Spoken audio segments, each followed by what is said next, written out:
माँ बसी बसी धार धार लुह कढ़ाऊछि तो बापा संभाली पारुनी निजको। ओदा आखि को पोछि केवल भगवान को ही गोटे कथा कही भाबुछंती कौन पुओटीए कोल को देथिलो एई दिन देखिबाकू। पुओ को देखी जेतिकी खुशी लागुछि तार अवस्था देखी सेतिकी दुख भी लागुछि। दुई झियो परे पुओ होइथिला। बापा माँ एवं दुई भौणी को मन खुशी रे नाची उठिथिला। हेले दुनिया कौन जानिबा पूर्वरु 1.5 वर्षरु एमिति रोग माड़ी बसिला जे गरीब परिवार रो खुशी झड़ाई नेला क्षणिक मुहूर्तरे। घरर समस्तक अंध लौड़ी एबे ना कथा कहि पारुछि ना चलाबुला करुछि। दीर्घ 7 वर्ष हेला सेमिति खाली बसी रहुछि। एपटे अर्थ नथिबारु पुअर चिकित्सा होई पारुनी। जेउ बयसरे छुआ खेलकूद करबा सह पाठ पढ़िबाकू स्कूल जिबा कथा सेही बयसरे निरीह पिलाटे घरर गोटिए कोणरे बसी रहुछि। खेलिबार इच्छा थिले भी ना खेली पारुछि, पाठ पढ़िबार इच्छा थिले भी ना पाठ पढ़ी पारुछि। पुअर ए अवस्था देखि सबु बेले आखिरु लुह झराउछंती एही असहाय परिवार। हाँ दर्शक बंधु, ए निरीह निष्पाप पिलार ना हेउछि लक्ष्मीधर राउत। बयस मात्र 8 वर्ष। भद्रक जिला चांदबाली जसीपुर पंचायत बाराकोला गाँवर सुरेंद्र राउत व मानसी राउतकर गोटिए मात्र पुओ। एते कमल बयसरे एमिति रोगग्रासी जे लक्ष्मीधर ना कथा कहि पारुछि ना निजे किछि करि पारुछि। असहाय बापा मां को पाखरे जहा थिला ताकू खर्च करी धार करज करी मध्य पाखापाखी लक्ष लक्ष टंका खर्च कर सालेनी पुओ पाई। हेले पुओ भल हेउनी। एबे डाक्टर कहउछंती जदि पुओ को भल करबा को चाहुछ तेबे ओडिसा बाहर को नै चिकित्सा करबा को पड़िबो। आ एथि पई खर्च हेबो पाखापाखी 70 लाख टंका। तेबे निज पुओ को भल करबा को बापा माँ ओडिसावासी को सहाय्य करबा को कांदी कांदी निवेदन करिसंती। पुओ चलवा आरंभ करथिला त सडन ब्रेन स्ट्रोक होई पैरालिसिस हो गला। आज्ञा पैरालिसिस डॉक्टर कहले जदि गोटे टेस्ट हम टेस्ट कला पर जना पड़ो पुओर कौन पाई एमिति होउछि। डॉक्टर माने कहले से जो रोग अच्छी आम ओडिसा ता पई ट्रीटमेंट नाही। ट्रीटमेंट नहीं ताको बाहर को बॉम्बे नचे तो बेंगलोर नबाक पड़ो। बेंगलोर में डॉक्टर कहले 70 ରୁ 75 लाख कि 80 लाख भी लगी पारे। पैसा लगे पुओ जाई भल हम। ओडिसावासी कि प्रशासन टिके साहाय्य कले मो छुआ भल हो। आगे मो पाखर जहाँ संबल था सब बिकी भागी खर्च कर देछि सर। ता भीतर पुओ को मेडिकल थिला तो मोर भी एक्सीडेंट हला स्पाइनल इंजरी। आगे मु भी निजे कोनोसी काम दाम करि पारु नै।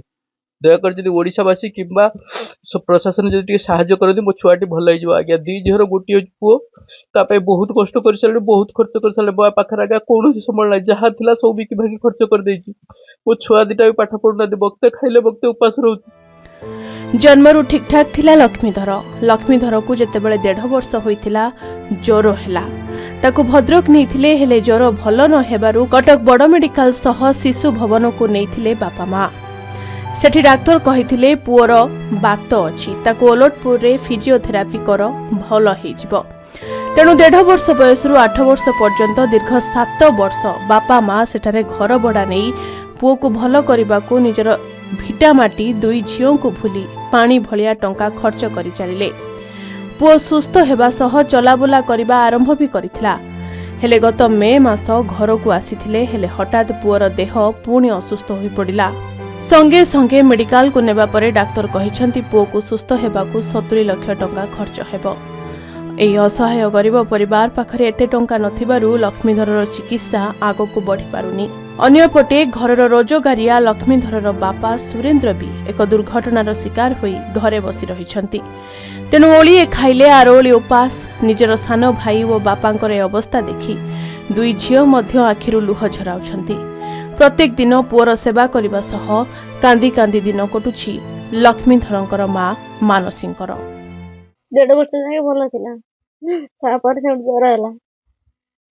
उल्टो पुरो 7 वर्ष हैला धार कर जम गाड़ी किछि नाही जाथिला सब बिकी बाकी थैतु था बापा का एक्सीडेंट हो जाई से किछि करि परना काम धंदा ମୋ ସାଙ୍ଗରେ କାହାକୁ କାହାକୁ କିଛି ଦେଲେ ପୁଅଟାରେ କି ଅଧ ପୁଅର କିଛି କରିପାରୁନି। ଗାଧେଇ ଦଉଛୁ ଖଇ ଦଉଛୁ ତା ପରିସ୍ରା ସଫା କରୁଛୁ। ବର୍ତ୍ତମାନ ତାଙ୍କୁ ଭଲ କରିବା ପାଇଁ ଯାହା ଆମେ ଡାକ୍ତର କହୁଛନ୍ତି ଶୁଣୁଛୁ ଯେ 60-70 ଲକ୍ଷ ଟଙ୍କା ଖର୍ଚ୍ଚ ହବ।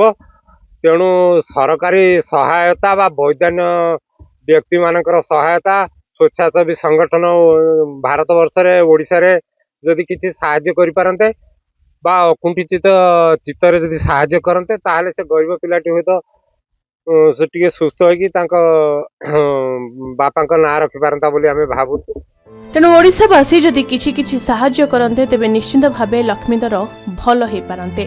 तेणु ए असहाय गरीब परिवार को साहाय्यर हाथ बढ़ाइबाकू ग्रामवासी माने मध्य निवेदन करिसेंती।